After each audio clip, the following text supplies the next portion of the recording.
మన ప్రభువును మన రక్షకుడు అయిన యేసుక్రీస్తు నామమున అందరికీ వందనాలు. దేవునికి స్తోత్రాలు.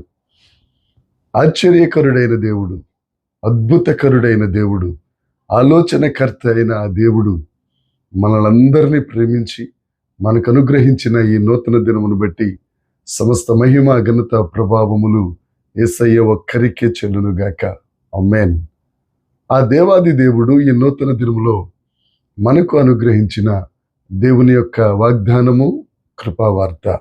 యోహాను సువార్త 8వ అధ్యాయము 12వ వచనం. మరలా యేసు, నేను లోకమునకు వెలుగును, నన్ను వెంబడించువాడు చీకటిలో నడవక జీవపు వెలుగు కలిగి ఇండునని వారితో చెప్పెను. దేవునికి స్తోత్రం కలుగునుగాక, దేవునికి మహిమ కలుగునుగాక. ప్రభువునందు ప్రియమైన దైవ జనాంగమా, మన దేవుడు జీవపు వెలుగైన దేవుడు. దేవునికి స్తోత్రం. యోహాను సువార్త పరిశుద్ధుడైన యోహాను గారు రాస్తూ దేవుని యొక్క దైవత్వాన్ని గూర్చి ఈ సువార్తలో ఆయన వ్రాయగలిగారు. మనకున్న 4 సువార్తలలో మత్తయి సువార్త యేసుక్రీస్తు ప్రభువును రాజుగా, మార్కు సువార్త యేసుక్రీస్తు ప్రభువుని సేవకునిగా, లూకా సువార్త యేసుక్రీస్తు ప్రభువులోని ఆ మానవత్వాన్ని ఎత్తి చూపిస్తూ వ్రాస్తే, పరిశుద్ధుడైన యోహాను గారు దేవుని యొక్క దైవత్వాన్ని గూర్చి మనకు తెలియజేశారు. యేసుక్రీస్తు ప్రభు అంటారు, మీరు నన్ను ఎరిగి ఉంటే, మనం యేసయ్యను మనం తెలుసుకుని ఉంటే, ఆయన మనకు జీవపు వెలుగు, ఆయన వెలుగునిచ్చే దేవుడు. ఆయన మనం వెంబడించినట్లయితే ఆయన మనల్ని నడిపించే దేవుడు. ఒక వ్యక్తిని మనం ఎందుకు వెంబడిస్తామండి? ఆయన ముందుండి మనకు మార్గం చూపించి, ఆ మార్గము సుగమమే, ఆ మార్గం నీ జీవితాల్లో మంచిదే, ఈ మార్గంలో నడవండి అని మనకంటే ముందు నడుస్తూ ఆ మార్గం సరళం చేసేవాడిని కదా. అది యేసుక్రీస్తు ప్రభు ఒక్కరే. ఆయన అంటారు, మీరు నన్ను వెంబడిస్తే మీ జీవితాలలో జీవపు వెలుగు కలిగి ఉంటారు. చాలామంది రకరకాల వెలుగును చూస్తారు, కానీ నిత్య జీవపు వెలుగును ఎవరు చూడలేరు. గ్రీకు భాషలో జీవపు వెలుగు అని అంటే జీరో అని అర్థం. నిత్య జీవపు వెలుగు. చాలా వెలుగులు ఉంటాయి, కానీ నిత్య జీవాన్ని చూపించగలిగిన వెలుగు యేసుక్రీస్తు ప్రభు ఒక్కరే. ఆయనను మనం వెంబడించినట్లయితే ఆయన వెలుగు గనుక మనం కూడా వెలుగులో నడుస్తాం. తప్పు పనులు చేసే వారిని మనం వెంబడించామనుకోండి, వారు కూడా మనల్ని తప్పు పనిలోనికే తీసుకెళ్తారు. పాము ఉంది, త్రాచుపాము, దానికి వెలుగు పడదు, అది చీకటిలోనికి పారిపోతూ ఉంటుంది. అది చీకటి సంబంధి. మన దేవుడు వెలుగు సంబంధి. ఆయనను వెంబడించినట్లయితే మనం వెలుగులో నడుస్తాం. నిత్య జీవపు వెలుగులో మనము నడవగలుగుతాం. దేవునికి స్తోత్రం. ఒకడు చీకటిలో నుంచి వెలుగులోనికి రావాలంటే ఆ వెలుగు యొక్క ప్రాముఖ్యత ఏంటో మనకు తెలియాలి. ఈ లోకంలో ఉన్న వారందరూ చీకటి సంబంధులే, ఒక్క యేసుక్రీస్తు ప్రభువే. ఎందుకు అని అంటే, యోహాను గారు రాస్తూ యేసుక్రీస్తు ప్రభు చేసిన 7 అద్భుత కార్యాల గురించి, యేసుక్రీస్తు ప్రభు స్పష్టంగా చెప్పిన, నేనే జీవపు వెలుగును, నేనే జీవాహారము, నేనే పునరుద్ధానము, జీవము నేనే, ద్రాక్షావల్లిని నేనే అని, నేనే అనే స్పష్టమైన మాటలు పలికిన వాడు యేసుక్రీస్తు ప్రభు అని పరిశుద్ధుడైన యోహాను తన సువార్తలలో పొందుపరిచారు.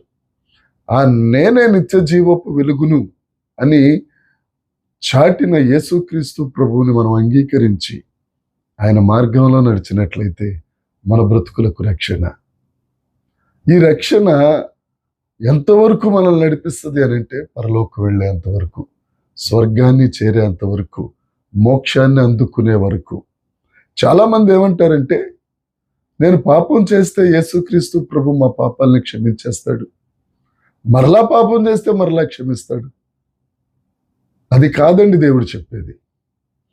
బయట ఎంత వెలుగున్నా నీ హృదయం వెలిగించబడితే అది యేసుక్రీస్తు ప్రభువు నింపిన వెలుగు.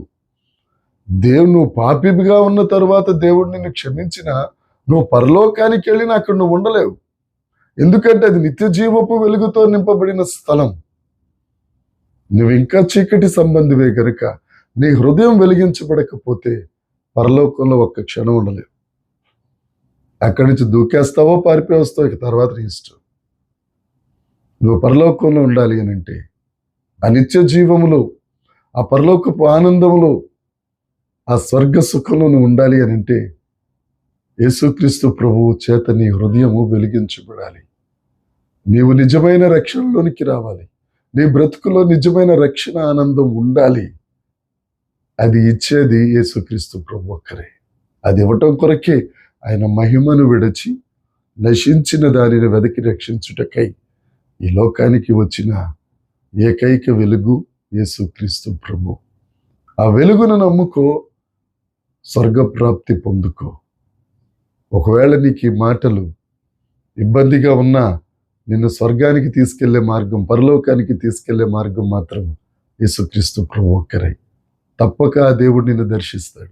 ఆ దేవుని దగ్గరికి నువ్వు వస్తే నిన్ను హక్కున చేర్చుకుంటాడు.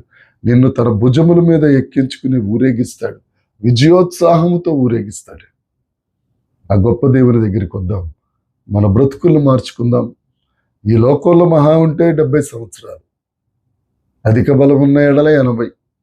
ఇక ఆ తరువాత, మరణం తరువాత జీవితం నువ్వు యేసయ్యతో ఉండాలి, వెలుగులో ఉండాలి అని అంటే నిశ్చయముగా యేసుక్రీస్తు ప్రభువును నమ్ముకోవాల్సిందే. ప్రియ తమ్ముడు, ప్రియ చెల్లి, ప్రియ అన్న, ఈ యేసయ్య మాటలు నమ్ము. యేసయ్యను రక్షకునిగా అంగీకరించు. నీ బ్రతుకు ఆశీర్వదించబడునుగాక. ఆమేన్. ప్రార్థన చేసుకుందాం. పరలోకమందున్న మా తండ్రి, పరిశుద్ధుడా, కృప కలిగిన దేవా, జీవము కలిగిన యేసయ్యా, నీకు స్తోత్రాలు చెల్లిస్తున్నాం. దేవా, నీ రక్షణ కొరకై మీరు చెప్పిన ప్రతి మాటను బట్టి నీకు స్తోత్రాలు చెల్లిస్తున్నాం. ప్రభువా, కృప చూపించండి. ప్రతి ఒక్కరూ నీ నిత్య సంకల్పంలోనికి రాగలుగునట్లు నీ కృప అనుగ్రహించి మీరే మహిమ పొందమని యేసుక్రీస్తు నామమున ప్రార్థించి అడిగి వేడుకొనుచున్నాం తండ్రి. ఆమేన్. దేవుని కృప మనందరికి తోడై ఉండునుగాక. ఆమేన్, ఆమేన్, ఆమేన్.